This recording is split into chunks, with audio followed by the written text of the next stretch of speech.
एक गगदल पहनते हैं ठाकुर जी का भाव बहुत सुंदर है। क्या वो गगदल श्री नंद बाबा की बगलबंदी है। नंद बाबा के मन में भाव आवे जी लाला यशोदा मैया ती लिपट के सोवे, उन्हीं के पास ही सोवे, कभी मेरे पास ना आवे। नंद बाबा के मन में भाव आवे हे विधाता अगली बार मोए मैया बना के भेजियो, क्योंकि मैं तो बड़ो संकोच में रह जाऊं, लाला मेरे पास आवे ही ना है। ठाकुर जी नंद बाबा की मन की बात समझ गए कि बोले बाबा यूं सोच रहे हैं लाला मेरे पास ना है सोवे, आज मैं बाबा के पास सोऊंगा। तो आज ठाकुर जी बाबा के बिस्तर में घुस गए और बोले बाबा मैं आपके पास सोऊंगा, और ठाकुर जी ने ऐसे अंक में भर लिए। आज नंद बाबा के प्रेमाश्रु छलक पड़े, मेरो लाला मेरे पास सो रहे हो। यशोदा मैया को नींद नहीं आ रही, बार बार उठ के देख रही हैं, बोले लाला यही दे दो, मुझे तो नींद ही ना आ रही आके बिना। नंद बाबा बोले आप रोज सोती हो, आज मेरे पास सोन दो यार। लेकिन वास्तव में ठाकुर जी नाटक कर रहे थे, ठाकुर जी को नींद नहीं आ रही थी।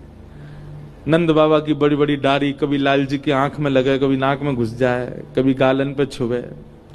रात में जैसे ही नंद बाबा को गहरी नींद आई, चुपचाप ठाकुर जी हाथ खोल के निकले और यशोदा मैया के अंग से लिपट के सो गए।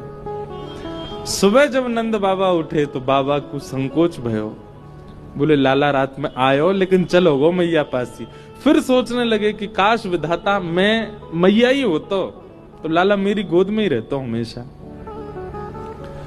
ठाकुर जी को लगी बाबा को कैसे सुख दूं मैं। सो ठाकुर जी क्या करने लगे, सोते तो मैया के पास हैं, पर नंद बाबा जो दिन भर बगलबंदी पहन के रहते हैं, रात्रि में जैसे ही उसको उतार देते हैं, ठाकुर जी नंद बाबा की बगलबंदी पहन लेते हैं। अब इतने से लाला और इतनी बड़ी बगलबंदी, अब आए पहन ले सो हाथ ठाकुर जी के ऐसे लटके, नीचे नीचे हाथ लटके, नीचे बगलबंदी लटके, और नंद बाबा की बगलबंदी ही ठाकुर जी कंबल बना के ओढ़ लें, वही में सोमे, वही में दुबक जाए, वही के भीतर ही रहें। पूरी रात ठाकुर जी उसमें किलोल करते हैं। श्री ठाकुर जी की अंग की सुगंधी से जब वो बगलबंदी अंकित हो जाती है, तब अगले दिन नंद बाबा पहन के जाते हैं तो उनको पूरे दिन यही आभास होता हो कि लाला मेरे हृदय से लगो गए हो, लाला की सुगंधी आ रही है, लाला रात भर यही में सोए हो। तो वो गगदल पहनते हैं श्री ठाकुर जी, वो शीतकाल में ही दर्शन होता है।